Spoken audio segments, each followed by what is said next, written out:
Friends എല്ലാവർക്കും നമസ്കാരം. എല്ലാവരും കാത്തിരിക്കുന്ന നിങ്ങളുടെ പുതുപുത്തൻ വിശേഷത്തിലേക്ക് ഏവർക്കും സ്വാഗതം. ബാക്കി എല്ലാവരും ഈ ബാലനെ പേടിക്കുന്നത് പോലെ മീനാക്ഷിയും പേടിക്കണമെന്നാണ് ബാലൻ പറയുന്നത്. പക്ഷേ എവിടെ മീനാക്ഷി പേടിക്കുമോ? എന്തായാലും മീനാക്ഷി ജോലിക്ക് പോകാനായിട്ട് ഇറങ്ങണ സമയത്ത് അപ്പുറത്തുനിന്ന് അമ്മായിമാരിങ്ങനെ നോക്കുകയാണ്.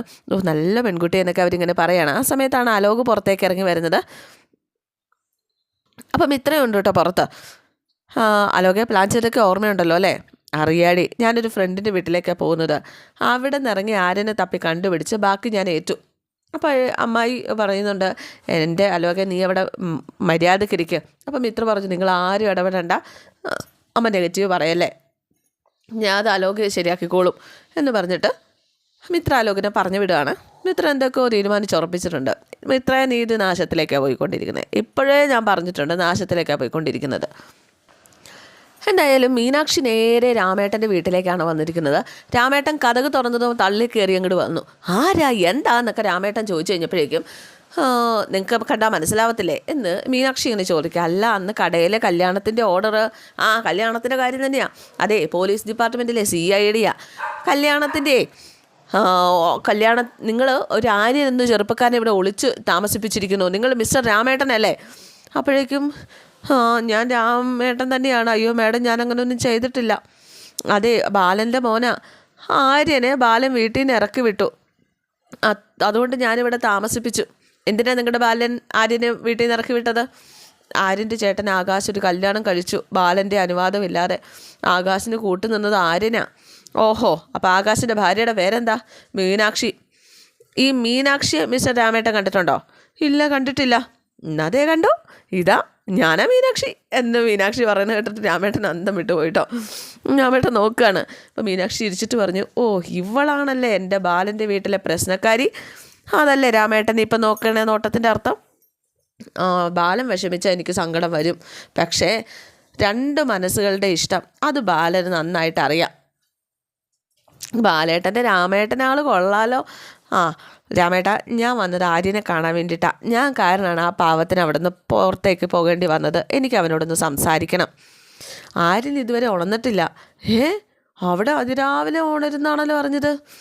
ഓ, അവന് കിട്ടിയ അവസരം മുതലാക്കുക. ഞാൻ ചായ കൊടുത്തിട്ട് കടയിൽ പോകാമെന്ന് വെച്ചോണ്ട് ഇങ്ങനെ നിൽക്കുകയായിരുന്നു. എന്നാൽ ചായ ഞാൻ ഉണ്ടാക്കാം, വിരോധമില്ലല്ലോ. ഇല്ല, ചെന്നാട്ടെ. രാമേട്ടൻ്റെ കുടുംബം ഇവിടെ ഇല്ലേ എന്ന് ചോദിച്ചു കഴിഞ്ഞപ്പോഴേക്കും, എൻ്റെ കുടുംബം ഗോമതി സ്റ്റോഴ്സാണ്. ഇത് താമസിക്കാൻ ഒരു വീട്, കല്യാണം കഴിച്ചൊരു ഭാര്യയൊക്കെ ഉണ്ടായിരുന്നെങ്കിൽ മോക്ക് ഇതുപോലെ ചായ ഇടേണ്ടി വരില്ലായിരുന്നു. ഓഹോ, അപ്പോൾ അത് ശരി. ഭാര്യ എന്ന് പറയുന്ന അടുക്കളയിൽ ചായ ഇടാനുള്ള ആളാ. ഈ ആണുങ്ങളൊക്കെ ഒരുപോലെയാണ്. അപ്പം രാമേട്ടൻ ചോദിച്ചു, മോളൊരു സ്ത്രീവാദിയാ? എന്തെങ്കിലും ചോദിച്ച ഉടനെ സ്ത്രീവാദി, പിന്നെ മിണ്ടത്തില്ലല്ലോ. മോളാൾ കൊള്ളാലോ. ചായ തിളച്ചു. എന്നിട്ട് മൂടി പൊതിച്ച് കിടക്കുന്ന ആര്യൻ്റെ അരികിലേക്ക്, ആര്യ ചായ. അപ്പോഴേക്കും ആര്യൻ പറഞ്ഞു, കുറച്ചുകൂടെ ഉറങ്ങട്ടെ അമ്മേ. അപ്പം അവളിങ്ങനെ ചിരിക്കുക. മീനാക്ഷി രാമേട്ടൻ നോക്കി ഇങ്ങനെ ചിരിക്കുക. ബാലേട്ടനെ രാവിലെ നടക്കാൻ പോയിട്ടുണ്ട്, നേരത്തെ എത്തി. ചാടി എഴുന്നേറ്റു ആര്യൻ ചാടി എഴുന്നേറ്റ് കഴിഞ്ഞപ്പോഴാണ് ഇപ്പോഴാണ് മനസ്സിലായത്, ഏട്ടത്തി എന്താ ഇവിടെ? നിന്നെ കാണാൻ വേണ്ടി വന്നതാ, ചായ കുടിക്കുക. ചായ എങ്ങനെയുണ്ട്? അപ്പോൾ രാമേട്ടൻ പറഞ്ഞു, ഞാനിട്ടതാന്ന് കരുതി മോശമൊന്നും പറയണ്ട, നല്ലത് പറഞ്ഞു. അതെ, നല്ല ചായ. അപ്പോഴേക്കും മീനാക്ഷി പറഞ്ഞു, ആര്യ സോറി, എന്നോട് ദേഷ്യമൊന്നും തോന്നരുത്. ഏട്ടത്തി എന്തൊക്കെയാണ് പറയുന്നത്? ഏട്ടത്തിയോട് എനിക്കെന്തിനാ ദേഷ്യം? സത്യത്തിൽ നമ്മൾ തമ്മിൽ എത്ര വയസ്സിന് വ്യത്യാസമുണ്ട് എന്നൊന്നും എനിക്കറിയത്തില്ല. പക്ഷേ നീ എന്നെ ഏട്ടത്തി എന്ന് വിളിക്കുമ്പോൾ എനിക്ക് വല്ലാത്തൊരു സന്തോഷമാണ്. ആകാശിനോട് ഞാനത് പറഞ്ഞു, സ്വന്തം സഹോദരനായിട്ട് തന്നെ എനിക്ക് തോന്നണേന്ന്. ഏട്ടത്തി ചുമ്മാ എന്നെ സെൻറ്റി അടിപ്പിക്കല്ലേ. അപ്പം ഞാൻ അവിടെ വന്നോണ്ടല്ലേ നിനക്ക് അവിടെ നിന്ന് ഇറങ്ങേണ്ടി വന്നത്? അതൊന്നുമല്ല. ഏട്ടത്തിക്ക് പകരം വേറെ ആരെ ഏട്ടന് ഇഷ്ടപ്പെട്ടിരുന്നെങ്കിലും ഞാൻ ഇത് തന്നെ ചെയ്യും. ഓഹോ, അപ്പം എനിക്കൊരു വിലയില്ല അല്ലേ? ഞാൻ വലിയ ഗമയടിച്ചിരിക്കുമായിരുന്നു രാമേട്ട. ഏട്ടത്തിയെ പോലെ ഒരാൾ വീട്ടിൽ വരാൻ വേണ്ടിയിട്ട് ഞാനിങ്ങനെയൊക്കെ ചെയ്തതെന്ന് പറയാനായിട്ട്. അപ്പോഴേക്കും ആര്യൻ അങ്ങനെയാ ഉള്ളതങ്ങ് തുറന്നു പറയുന്നേ എന്ന് രാമേട്ടൻ. അപ്പോൾ ആര്യൻ പറഞ്ഞു, ഏട്ടത്തി നമ്മുടെ വീട്ടിൽ വേണമായിരുന്നു. അല്ല, നീ എപ്പോഴും അങ്ങോട്ടേക്ക് വരുന്നത്? ഞാനോ? അങ്ങോട്ടോ? എൻ്റെ പൊന്നോ, വെറുതെ എന്തിനാ മനസമാധാനത്തോടെ ഞാനിവിടെ കഴിയുക, അത് തകർക്കരുത്.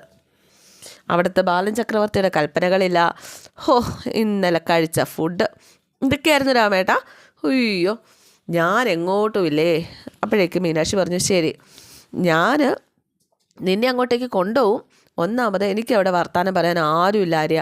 നീ ആവുമ്പോൾ ബഹളമൊക്കെ ഉണ്ടാക്കി സമയം പോവുമല്ലോ. അപ്പോൾ ആര്യം പറഞ്ഞു, ഏട്ടത്തി വേണ്ട, ഞാൻ വന്നാൽ ശരിയാവില്ല. ഓക്കെ നമുക്ക് വൈകുന്നേരം വീണ്ടും കാണാം. അപ്പോൾ ഏട്ടത്തി അമ്മ എന്ത് പറയുന്നു? അത് അമ്മയോട് ചോദിക്കൂ. അതെ, ഇങ്ങനെ വന്നിരിക്കുമ്പോൾ അമ്മയ്ക്ക് സന്തോഷമാവുമോ? നമുക്ക് ശരിയാക്കാനേ എല്ലാം, നീ വിഷമിക്കൊന്നും വേണ്ട. ഏട്ടത്തി അച്ഛൻ ഇന്നലെ ഏട്ടത്തെ വഴക്ക് പറഞ്ഞു കാണൂല്ലേ? ഇതേ സമയം ബാലൻ പോകാനായിട്ട് ഇറങ്ങിയതാണ്. അപ്പോൾ ഗോമതി അനുവും കൂടെ കഷ്ണം കഴിച്ചിട്ട് പോയാൽ മതി എന്നൊക്കെ പറഞ്ഞ് പിടിച്ച് നിർത്തി സ്നേഹം കൊണ്ട് പൊതിഞ്ഞ് കഴിക്കാനിരുത്താണ്. നീ കഴിച്ചില്ലല്ലോ എന്ന് ചോദിച്ചു കഴിഞ്ഞപ്പോഴേക്കും ഞാൻ പിന്നെ കഴിച്ചോളാം, നീ ഇരിക്കുക എന്ന് പറഞ്ഞ് ഗോമതിനെ പിടിച്ചിരുത്തി. ആകാശിന് എങ്ങനെയാണ് ഗോമതി എന്നെ വിഷമിപ്പിക്കാൻ തോന്നിയത്? കടയിൽ നിന്ന് എങ്ങോട്ടേലും പോണെങ്കിൽ പോലും എൻ്റെ സമ്മതം ചോദിച്ചിട്ടേ അവൻ എടുക്കുകയുള്ളൂ. ജീവിതത്തിൽ ഇതുപോലെ ഒരു പ്രധാനപ്പെട്ട കാര്യം നടക്കുമ്പോൾ അവനിങ്ങനെ ഒരു തീരുമാനം എടുത്ത് കളഞ്ഞല്ലോ. അവൻ ആനന്ദത്തിൻ്റെ കാര്യം ആലോചിച്ചില്ലല്ലോ, ഈ അനുക്കുട്ടിയുടെ കാര്യം ആലോചിച്ചില്ലല്ലോ എന്നൊക്കെ പറഞ്ഞ് ബാലൻ ഒന്നും രണ്ടും പറഞ്ഞ് അവസാനം ബാലൻ കഴിക്കാതെ ഇറങ്ങി പോവുകയാണ്. കടയിൽ ചെന്ന് കഴിച്ചോളാം എന്നും പറഞ്ഞിട്ട് ഗോമതിയും ബാലൻ കഴിക്കാതെ പോയിട്ട് ആകെ സങ്കടം. ഇതേസമയം ആകാശം നേരത്തെ തന്നെ കടയിൽ എത്തിയിട്ടുണ്ട്. രാമേട്ടനോട് ചോദിച്ചു, ഇനി അച്ഛൻ കടയിൽ നിന്ന് ഇറക്കി വിട്ടാൽ ഞാൻ എന്ത് ചെയ്യും? അപ്പോൾ ധർമ്മൻ പറഞ്ഞൊരു കാര്യം ചെയ്യണം, അപ്പുറയായിട്ട് ന്യൂ ഗോമതി സ്റ്റോഴ്സ് തുടങ്ങണം, ന്യൂ ജനറേഷൻ മൊത്തം അങ്ങോട്ടേക്ക് വരും. അപ്പോഴേക്കും ആകാശ് പറഞ്ഞു, മാമനൊന്നും മിണ്ടാതിരുന്നേ, ഞാൻ എന്ത് ചെയ്യും രാമേട്ടാ? എന്തായാലും ബാലൻ്റെ മനസ്സ് വിഷമിപ്പിച്ചത് ശരിയായില്ല, ഇനി വരുന്നത് പോലെ.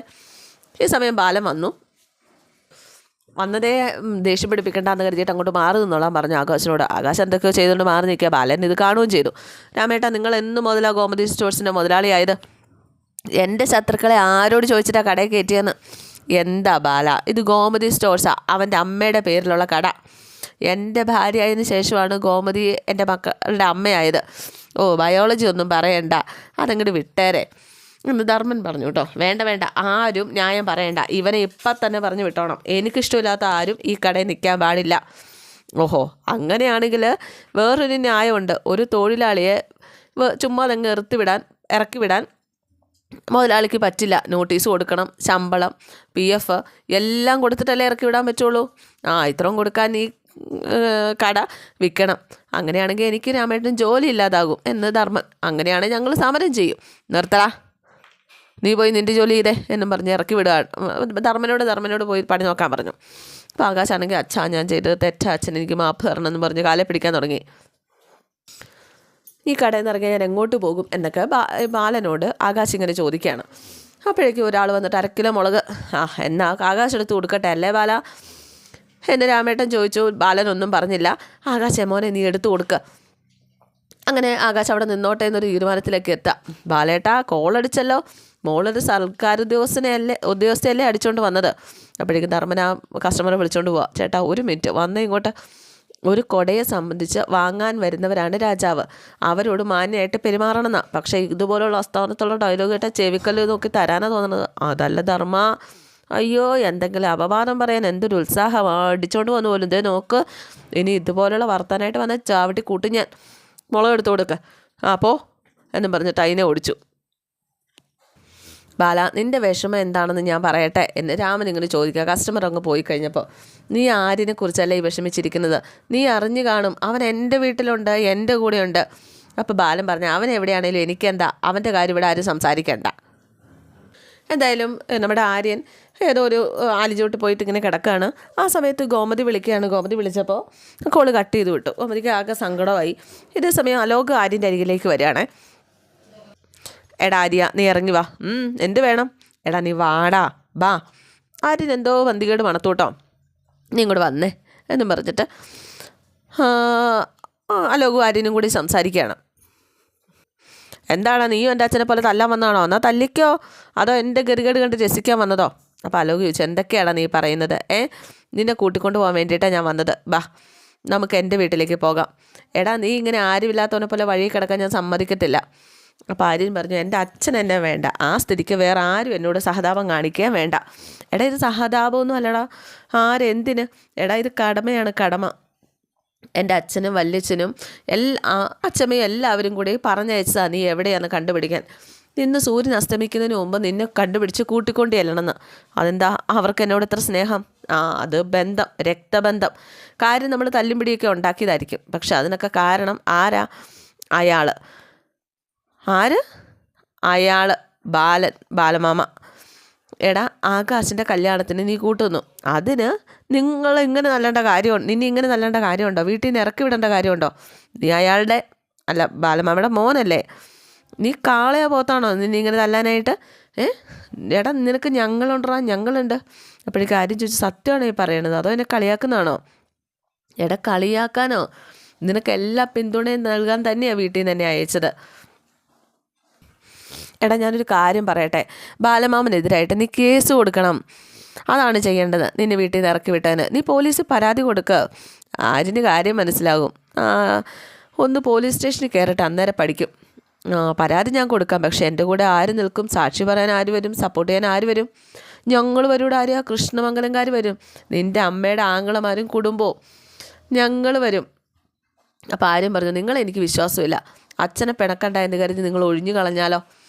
പിന്നെ ഞാൻ നിൻ്റെ കൈ പിടിച്ച് സത്യം ചെയ്യാൻ, ഞങ്ങൾ നിനക്ക് വേണ്ടി നിൻ്റെ ഒപ്പം നിൽക്കും. എടാ, നീ ഒരു പരാതി കൊടുത്താൽ മതി, എൻ്റെ അച്ഛൻ ഇവിടുത്തെ SI ആയിട്ട് നല്ല എടുപ്പാ, എല്ലാം അച്ഛൻ നോക്കിക്കോളും, എനിക്ക് വിശ്വസിക്കാമല്ലോ അല്ലേ? എടാ, സത്യം, ഞങ്ങൾ നിൻ്റെ കൂടെയുണ്ട്, പോരെ? എടാ, നീ പരാതി കൊടുത്തു നോക്കുക, ഇന്ന് തന്നെ പരാതി കൊടുക്കുക. നമുക്ക് ബൈക്കിൽ കയറ്, നേരെ സ്റ്റേഷനിൽ പോകാം. അപ്പോൾ ആരും പറഞ്ഞു, വേണ്ട, ഞാൻ തനിയെ പൊക്കോളാം, പരാതി കൊടുത്തോളാം. സത്യത്തിൽ അലോകെ, ഇങ്ങനെ കൂടെ നിൽക്കാൻ ഇതുവരെ എനിക്ക് ഇതുപോലൊരു കൂട്ടില്ലായിരുന്നു. ഇപ്പം ശക്തി കിട്ടി, ഇനി ഞാൻ പ്രതികരിക്കും. അലോക്, ഈശ്വര രക്ഷപ്പെട്ടോ എന്ന രീതിയിലാണ്. എന്നെ ഇത്ര നാളും തല്ലിച്ചതിച്ചതിനൊക്കെ ഞാനൊരു പണി കൊടുക്കും. പോലീസ് സ്റ്റേഷനിൽ കയറ്റി ഇറക്കും ഞാൻ. നോക്കിക്കോ, ഗോമതി സ്റ്റോഴ്സ് അടച്ച് പൂട്ടിക്കും ഞാൻ. അലോകെ, നീ ചെല്ല, ഇന്ന് തന്നെ പരാതി കൊടുക്കും. നാളെ രാവിലെ ദേവമംഗലത്ത് പോലീസ് ജീപ്പ് വരുന്നത് നിനക്ക് കാണാം. ഞങ്ങളുണ്ട് ആര്യ നിൻ്റെ കൂടെ. എന്നാൽ ശരി, പോട്ടെ എന്നൊക്കെ പറഞ്ഞ് അലോക് ഭയങ്കര സന്തോഷത്തിൽ അവിടെ നിന്ന് പോവാ.